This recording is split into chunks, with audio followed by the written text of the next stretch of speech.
Her name is Megan McGinnis, and I'm thrilled to talk to you. How are you? I'm good. How are you doing? I'm really well. I'm having a fab time because I'm seeing all these amazing musicals, and this show has to be the one that is for the family. It's the only show, I think, on Broadway that is really for the kids and has no edge to it. There's no worry with this show that it's going to offend. It's just fun. Each member of the family gets something different out of the show. They get the love story out of it, and the kids get the magic and the mystery of it. It's wonderful. The thing I love about this musical is that I don't have to explain what it's about, because all the other musicals I've had to give a little bit of background, but I think we all know the story of Beauty and the Beast, and this is basically it. It's brought to Broadway, and it's done so amazingly with the scenery, the set, the lighting, the costumes, and no expense seems to be spared with this show. They've really put everything into it to make it the spectacular that really justifies why it's ran for so long. Yep, we've been running for, this is our 10th year, I believe, and it's just as beautiful as ever. I actually saw it the first year it was running on Broadway, and I just remember I was in the last row of the balcony, and the show was just massive to me. It was just unbelievable, and coming back to see it again when I first got cast in the show, it was everything that I remembered it to be. There's so many levels to it, as you say, and it's perfect for the kids because you don't have to worry, although it is kind of scary actually at times. It is scary. The Beast has his moments, but the best part about the character of the Beast is that one minute he's scary and the next he's making everyone laugh hysterically, because he's a human being, and he has all those sides of his personality that every kid has too. I've been very blessed that I've seen most shows in the West End and on Broadway now, and I've seen this show probably 5 or 6 times with different casts. The thing that amazes me about this, there's something that happens at the beginning, right at the beginning and right at the end, that I know what's going to happen, but I still can't work out how they do it, and it is incredible what they do on stage. I'm not going to spoil it. How do they do it? Well, if you're not going to spoil it, then I'm not going to spoil it. It's the magic of Disney, that's all I'll say. It's like a magic trick, really, isn't it? I mean, it's David Copperfield on the stage. It is. We have quite a few magic tricks in the show. The one you're referring to is transformation back and forth between the man and the beast, the prince and the beast, that is. And we have... it's amazing. We have a talk back sometimes after the show with all these kids, and every single one of them will ask, well, how'd you do it? Or how did Chip fit in there? Or what happened? And I'll just say, it's the magic of Disney. What do you think was the thing that made the directors and producers think you are right for this role? Something that we discussed a lot actually in my rehearsals was that Belle is smart.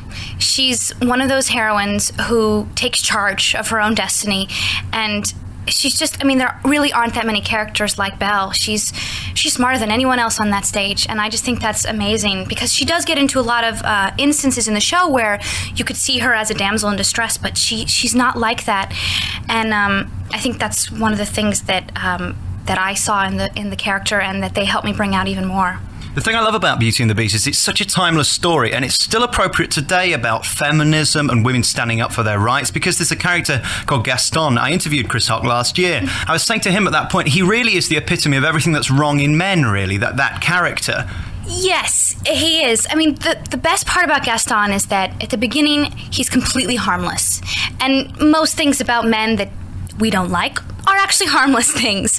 But he becomes evil in the end, and it's just amazing to see that transformation for him too.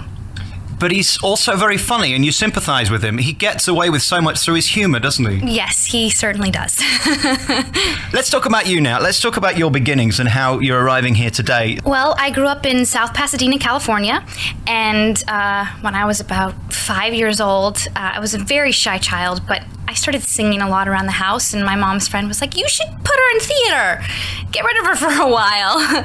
So my mom took me to auditions for The King and I at a local college production, and I got cast as one of the King's children, and I begged my mom to let me continue. That is until about 2 weeks into the show when I wanted to quit, because I had to put on 2 hours of makeup every night so I would look like a Siamese child. And my mom said, you can quit, but as soon as the show's over, you promised them that you would be here and you have to stick to your promise. So, of course, by the end, I loved it again. So for my 7th birthday, I begged them for an agent. I don't know if I knew what that was, but I think I knew that was a way to get into it more. And I just kept auditioning from there, did some TV and film in LA, lots of community theater and regional theater. My mom has a tape of me singing Somewhere Over the Rainbow when I was 3 years old, and I definitely sound a lot better now.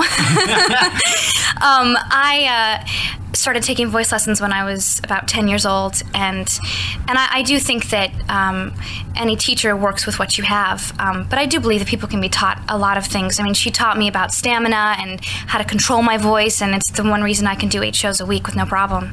Those 2 show days must be daunting. That first show, you must come on stage and think, I can't believe I've got to do this twice. But are you like most of the people I've spoken to, that the minute that curtain goes up, it is irrelevant that you've got 2 shows to do. It's irrelevant that you've got to sing for 2.5 hours. You just love every moment of it? It's so much easier. It's the getting ready for the first show that you think. Actually, we have 5-show weekends, so we do 5 shows in, I think someone said 49 hours, which is really quite a few shows in quite a few hours. But it's true, as soon as the curtain goes up, you just sort of forget. What kind of pressure does it put on your voice doing 2 shows in one day? It's hard. It's tiring, but like I said, if you have good training, it's really very easy. What do you do before the show? Do you have to sing? Do you have to warm up? What do you have to do? I warm up. I have a tape from my voice teacher in Los Angeles that I use every day before the show. I stretch so I don't hurt any of my muscles when I'm dancing, and I do my makeup and they do my hair for me. Do you not panic before you go on sometimes that you might just black out and forget either a word or a position or a move? Yes. I usually don't get concerned about where I'm going. That's pretty much in my body. But every once in a while, I'll have a little anxiety attack about, do I really know all my lines? Do I really know the words of this song? But it always comes out. And I have to say, although we are very tightly choreographed, things go wrong in the show, and we end up making things up to just cover. Well, I was thinking that because there's a lot of things that can go wrong with this show. It's not all scenery. There's things that move. There are cars that come on stage, things like that. And I was thinking to myself, they can't be real engines because you can't do that on a stage. So something's powering them. If that didn't work, what do you do? I actually don't know what runs that car, that invention, Papa's invention. I should probably ask about that. But we have ways of we just go with the flow. We actually have, most of the scenery is flying above our heads. Like Papa's invention is on these cables, and so you just sort of look up and you're like, I hope that never drops on me. And it never does. They're, amazing people take care of us backstage. But we do have a lot of scenery, and the theater's not huge. I mean, it's a very good size, but we don't have what we do have, is a cross under. So we can't cross behind the scenery because there's not enough room, so we have to go underneath in the basement. How long were you training to be Belle in Beauty and the Beast? Well, actually, when I was cast as Belle, I was in Thoroughly Modern Millie in the ensemble covering one of the leads. And I had 2 weeks of rehearsal at Beauty and the Beast, and I did Millie at night the first week. So that was a little difficult. I was at I was at rehearsal all day from 10 to 6, and then I would go to Millie, do my show. It was exhausting. And then the next week it was all Beauty and the Beast all the time. I rehearsed every day and watched the show every night. You didn't once go on stage as Thoroughly Modern Millie and suddenly burst into Beauty and the Beast, did you? No, I didn't. Oh, that's really... It's been really lovely talking to you today, and I want to ask you a question that if there's any role on Broadway now that you could do, other than the one you're in, which is probably one of the best roles anyway, what would it be? Oh, that's a hard question. Honestly, I just want to keep working. I just enjoy it so much, and I'm lucky to have gotten such a wonderful part so early in my career. You do forget, don't you, how many people aren't in work in show business and how many people want to be in a show, and there aren't normally that many people in a cast. Probably 40, 50 is the absolute maximum, and often just 20, 30 is normal, isn't it? Yeah, it's true. I mean, the opportunities are hard to come by sometimes. Congratulations with the role. Belle, Beauty and the Beast. It's on at the Lumfontaine, 46th Street.